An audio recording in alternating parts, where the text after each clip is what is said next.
right, Zest Festers, thank you for coming to Zest Fest 2024. You want to make your way back to the Celebrity Chef stage. This one is going to be one for the ages. Does anybody know what a bicycle has in common with a brisket? You'll find out.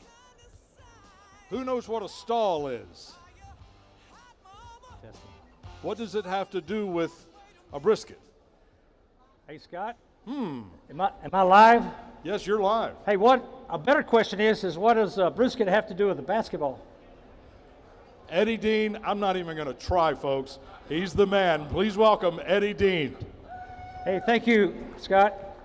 Always a pleasure to be at Zest Fest. This is Zest Fest 2024, right? So how many of these have we done, Scott? Is this a decade? This is 23, Mr. Oh, my Deen. gosh.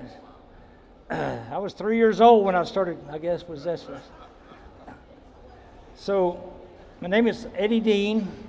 I own a catering company called Eddie Deen and Company. I own several restaurants.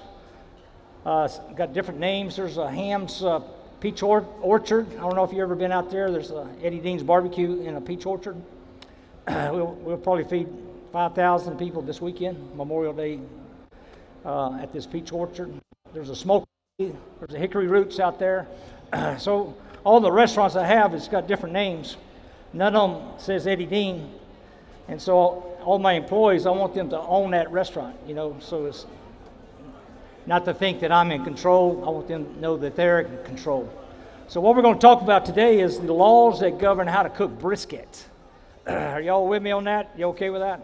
So there's very specific laws that govern everything. If I drop this basketball here or I drop it out there, y'all drop it, the laws that govern gravity is going to all treat us the same. Are y'all with me? So there's laws that govern how to cook a brisket. So what I want to do is jump right in and give you those laws that govern how to do that. Also, the second part of this barbecue show, brisket show, is the most critical part of cooking a brisket is what Alex here is handing out is the ultimate recipe, how to cook from your soul, how to cook from your spirit, cooking a brisket. Does that make any sense so far? Are y'all with me? So this is basically, if you don't have a spirit, this is how you cook in the brisket. Does that make sense? Where's Shonda? Where's Shonda at? Are you serious? I was parked out here and I gave up my parking spot just so Shonda would be sitting here, and she's out there running around. So anyway, this is where you show up physically. This is where you show up spiritually. Does that make any sense? So to cook a brisket, we want you to show up spiritually, and that's one of the biggest problems. When I started in the barbecue business, most everybody's briskets was really dry and tough. I had this juicy, tender brisket, and all my competition, basically before the internet and recipes and all that, they had tough, dry brisket. So I kind of cornered the market, catered over 87,000 guests for George W. Bush. We had a 12-day notice to be in Washington, D.C. to feed 32,000 people. Red Cross called me at 11 o'clock to feed 13,000 people at 7 o'clock that evening. So you got to have a lot of air in your basketball to do that. During Hurricane Ike, we were feeding 20,000 meals a day, 190 events a day. So the idea I started seeing real clearly that basically if you're going to really be able to be in this kind of business I am, you've got to have a lot of air in your basketball. Are y'all with me? So in cooking brisket, there's laws. The first thing you want to do is identify the laws. Can you get a camera right here on this? There you go. Right here, the vision here, we start with number one, you got to have a vision. And the vision is we're going to have to hit 195 degree internal temperature. Are y'all with me? Number two is there's laws that govern how to do that. Are y'all with me? Y'all can even see it on the chart. You'll start to see one, vision. Number two, laws. You'll see it on the paper. Number three, you got to put enough energy. That's our smoker. We got to put 225 degrees heat in the smoker. Y'all see that right here? Yes? So that's energy plus information. We got to put the right information, right energy in the smoker. Number four, That's number 3. Number 4 is the process. You got to map the process. You got to map the system. You got to document the process. So basically, what you have here at the bottom is an X, and you got to here going to the side, a Y-axis.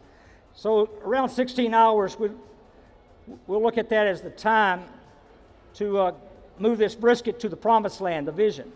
Over here is the temperature. Let's say we take the brisket out of the cooler, we get it ready, season, salt, and start the process. So in the first 4 hours at 225, the brisket temperature is going to go from 35 to 140 degrees. Y'all see that? From here to here, in about 4 hours, it'll go to 140. But as soon as it hits 140, there's this problem. They call it the stall. The stall is resistance to the temperature.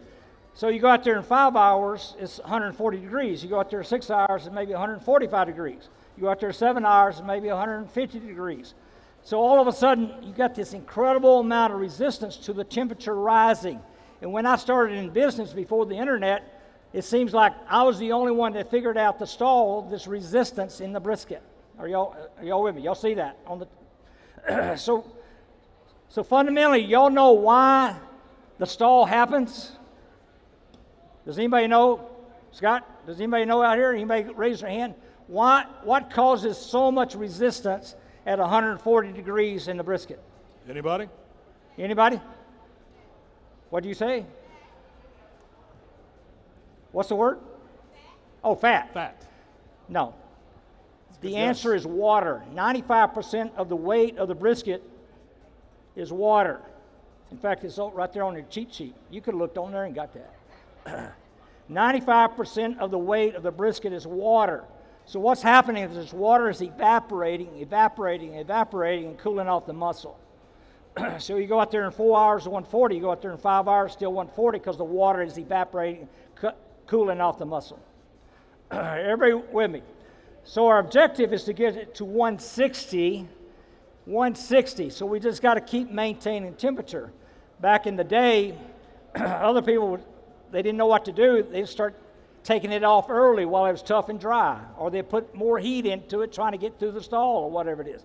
It was messing up the brisket. So I pretty much had a head start, and that's how I got really, really big as a catering operation. We were doing over 3,000 events a year, traveling to Europe, Africa to do events. Like I say, we catered over 87,000 guests for George W. Bush. We catered, I think, 7 gubernatorial inaugurations in Texas. One time we fed 14,000 people in 45 minutes, 15,538 minutes. We fed Rick Perry when he was governor. I was guaranteed we'd feed everybody in 30 minutes. We fed 13,530 minutes. So the objective is to get to 160. Are y'all with me? You're excited now, right? That is what we call the tipping point. If we get to 160, there's an enzyme. What does it say right there? Capsaicin. There's an enzyme in the muscle. It'll trigger at 122, but it'll actually do work at 160 degrees. So this capsaicin will start breaking down these collagen proteins that makes the brisket really tough. So you got to activate. You got to get to 160. And there's a magic happening in the brisket. It'll start breaking down that connective tissues. The brisket's right here on the steer of the animal. He's walking. It has a lot of collagen proteins, really tough tissue. It creates lots of resistance to tenderness. So the objective, you trigger this capsaicin, it'll start breaking those collagen connective tissues, and then we're on the race to the promised land. We get to 180, about 180, you take this brisket and you wrap it. And if you wrap it, then we're going to hold all these juices and we'll go all the way to 195, and there we take it off. And like this brisket here, I held it for about 6 hours in a like an ice chest or whatever. Any questions so far? Scott, you got any questions? You got anybody got any questions out there? If anybody has a question, let me know. Raise your hand. We'll bring you the mic. Hey, to move from just drowning to swimming, y'all got to be curious. So I don't have any questions. I feel like you're all drowning out there in the water. The biggest problem we have in society is people drowning in water and they can't see the water that they're drowning in. What's interesting, Scott, is that 95% of the weight of the brisket is water. Y'all know how much water is in your brain? 95% of the weight of your brain is water. The biggest problem we have in society is that people are drowning and cannot see the water that they're drowning in. Does that make any sense? Majority of my time I teach in prisons and homeless shelters. So everything you see on that piece of paper is what I send into prisons and homeless shelters. What I do is teach people how to get out of this section right here. We move over here, and we got to be acknowledging reality. Hey, there's something going on. I don't know what it is, but I'm drowning. So we move from this to here. We call it going from severe drowning to just drowning. So the critical piece of brisket, cooking brisket and the whole bit, basically is that you got to find the spirit inside of you to do it, because there's a lot of nuances going on. You got to be able to capture all these different things that are happening in the brisket. So do we have a good picture here of this? And y'all see, y'all gonna get a little taste of this here in a little bit. What you got here is the flats, and you got this other muscle here is the point. The point's a little bit fattier, but if you really enjoy brisket, you'll really enjoy this section right here, the point. Can y'all see that right there? Is that tender? Does it look tender to y'all out there? You got the flat down here. Here's the flat. Here's the flat right here. You'll see it? Then you got this point. So I can cut it, split it, the flat from the point. And y'all can kind of see that this piece right here is going to be more fattier and it's a lot more moisture. But both sections here, it'll take you to the promised land. So there's some bark. Here, salt and pepper. That pepper will start creating a cocoon over the brisket, and that gives you seals the flavor and the juices in the brisket. Remember, 95% of the way the brisket is water. What you're trying to do is get that water to talk, to come out and be juicy. Any questions? Got any questions? Shannon, glad to have you back. Where have you been? Drifting. Well, we got a ship no captain drifting out there. We finally got the ship and the captain back. I'm the one that cooks the brisket, so she felt it was. She told you to sit down and learn something, right? Okay, so the whole idea of cooking brisket is that it's so critically important that you understand the nuances, to get the soul in the brisket. The Army asked me to go to Fort Sill and improve quality of food in the kitchen for the soldiers. And so I got in these conversations and started watching how the people in the kitchen were cooking, and I realized there's a lot of people in the kitchen with no soul in the body. So I asked this question to these employees. I said, what is the soldier willing to give away when he joins the service? And they all agreed, well, his biggest gift, he's willing to die for somebody else. I said, but what are you willing to do for somebody else? All of a sudden, the quality of food started going up. We went from this to this nearly overnight, just nearly overnight. And so I started teaching the laws that govern how to cook brisket, how to cook bread, how to do all the different things. So pretty quickly, all of a sudden, the quality of food just skyrocketed. And the Army said, how did you do that? I said, well, and could I go to Fort Hood? I said, no, I think I'm going to go back to Dallas. I'm going to go to a homeless shelter, and I'm going to figure this out. So I went into this homeless shelter. It's called Reconciliation Outreach. And so about 6 weeks in the program, I asked this question to this lady sitting over here. I said, when did you perceive your power or control was taken away? And this lady told me a story. I went to the next lady, and the next lady, 20 ladies there, and they all told me a story. I went through the men. Halfway through the men, a gentleman on the back row over here said, Mr. Deen, everybody's a 5-year-old. I said, what are you talking about? He said, everybody who perceived their power or control was taken away was a 5-year-old. So this lady was abused. So this lady, this was abused. This little boy was abused. You got these stories that were so incredibly abusive, like somebody would wet the bed, and dad would tie them to a tree and beat them. So you just had this massive, disoriented people in a shelter. So I say, well, what happened to you on the way home that day? What happens to you when you're 5 years old? When you're 5 years old, what happens? So what I figured out at 5 years old,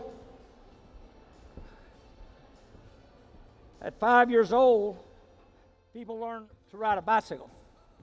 So what I did is went to the shop and put an extra gear in a bicycle. Chad, you gonna come up and ride this bicycle for me?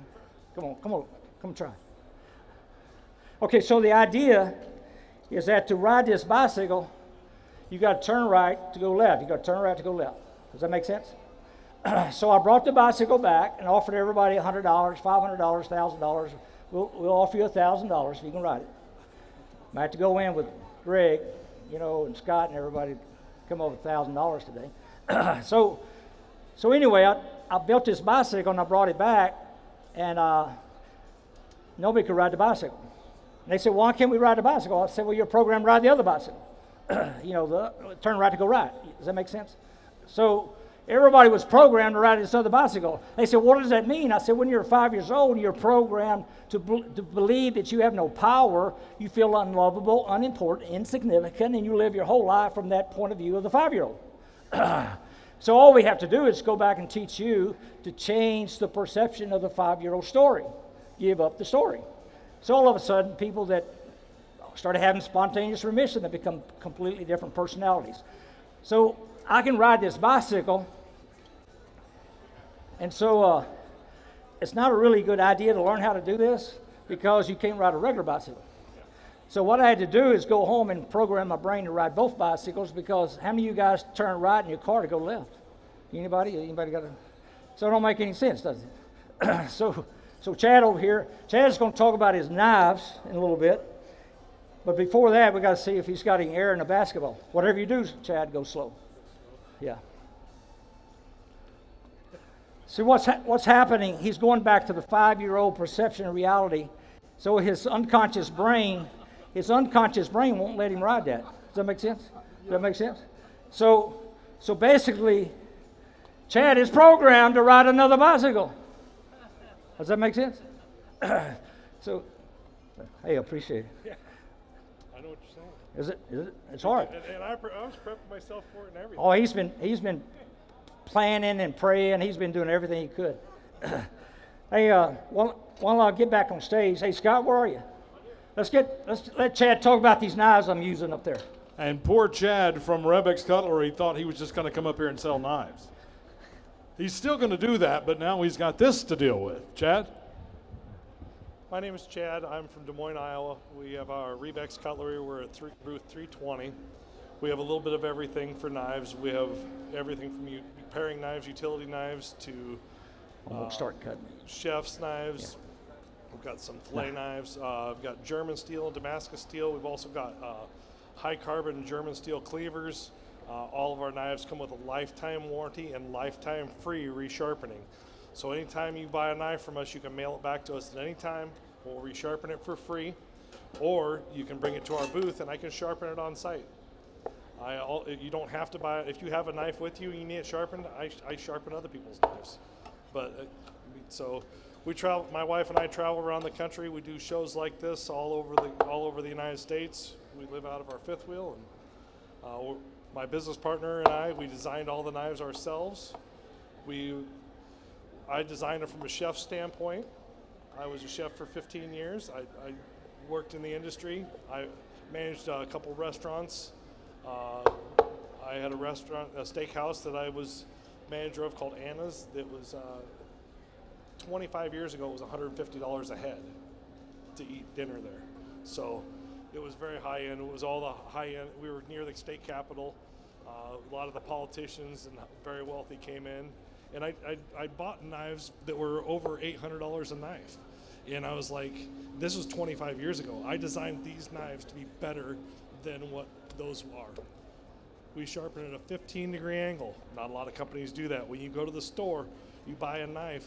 It's sharpened around 22 and a half, somewhere between 20 and 25 degrees.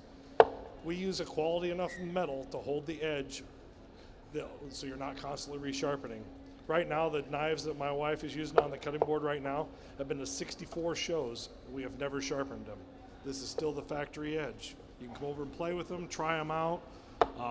They hold an edge well. We use high quality products. We have Damascus steel. I don't know if everybody familiar with what Damascus metal is. Okay.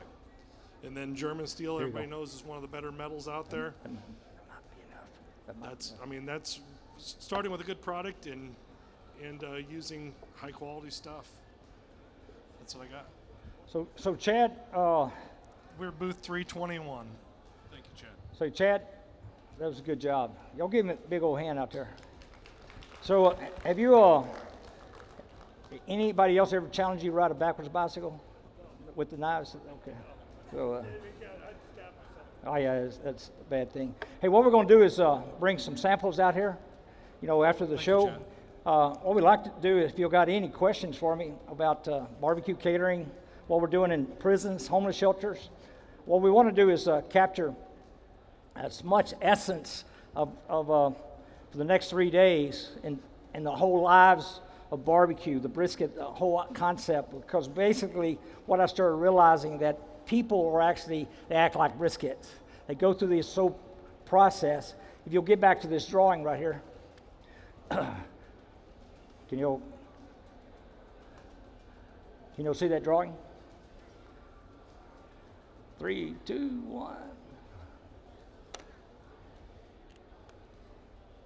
We're having troubles there finding the, we'll get better tomorrow. Anyway, y'all see this drawing here. Well, we started realizing that people, if you don't put enough energy in the firebox, you go into orbit. Y'all see that? Y'all see that? Let's say you only put 150 degrees in a smoker.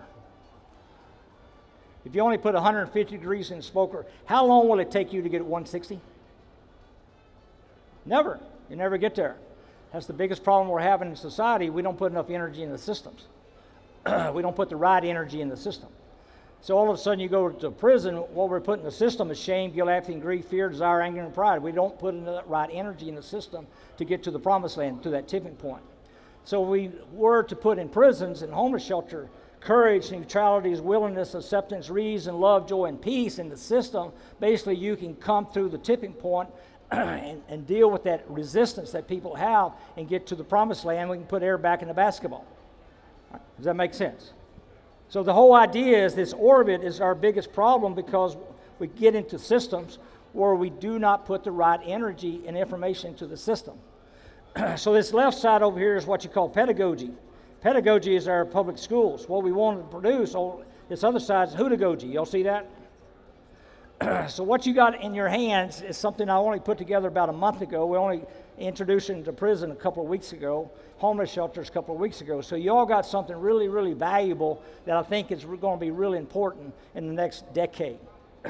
We are trying to get it, it's been addressed into a medical school for accreditation because it really answers a lot of questions in life in regard to how do you maintain and preserve your vision? How do you have a goal and actually reach that goal? Well, there's laws that govern how to do that.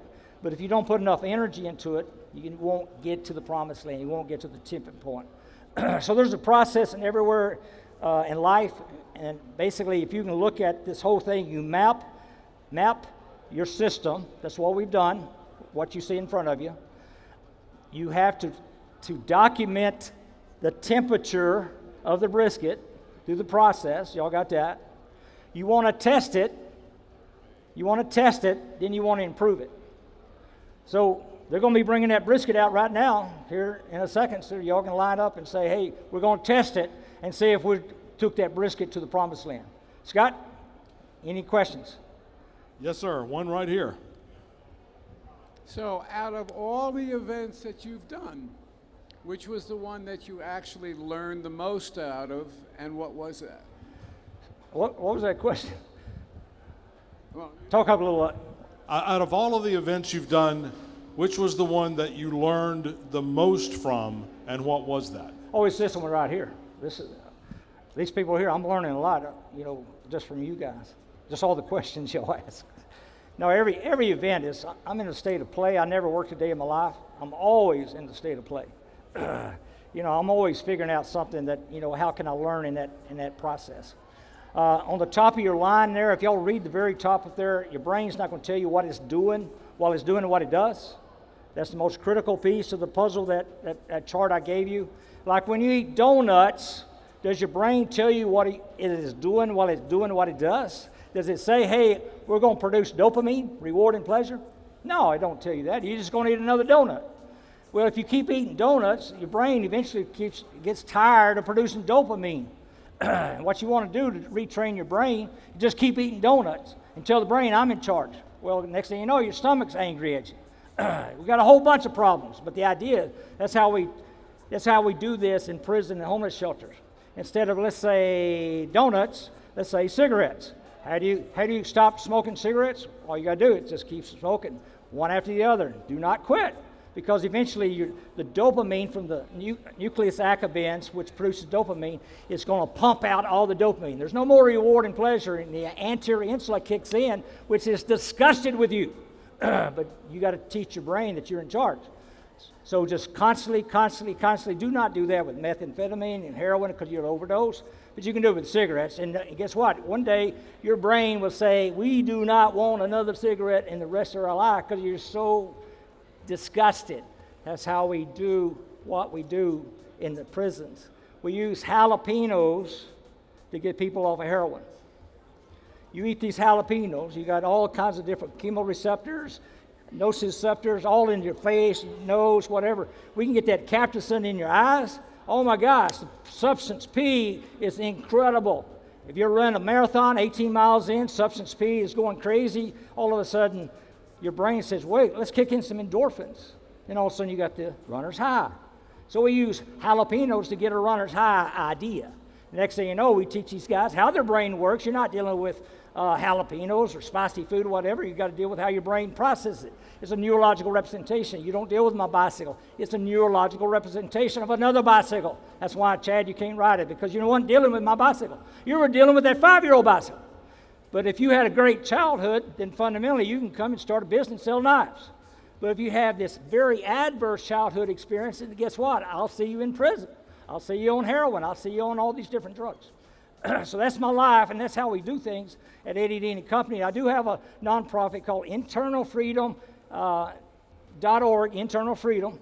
I have personally funded this project my whole life, and at some point I can't afford to do it anymore. So I'm going to be reaching out to anybody that wants to help me fund that internal freedom. But what we want to do is, there's 2.3 million inmates in prison. We want to change the system. All of a sudden, when they get out, there's no reason to go back in.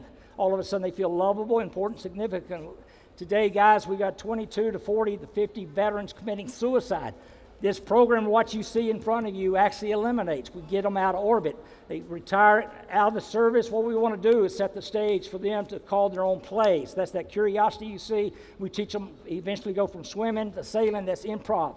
It's all in your chart. You got a recipe for life. You got a recipe for brisket.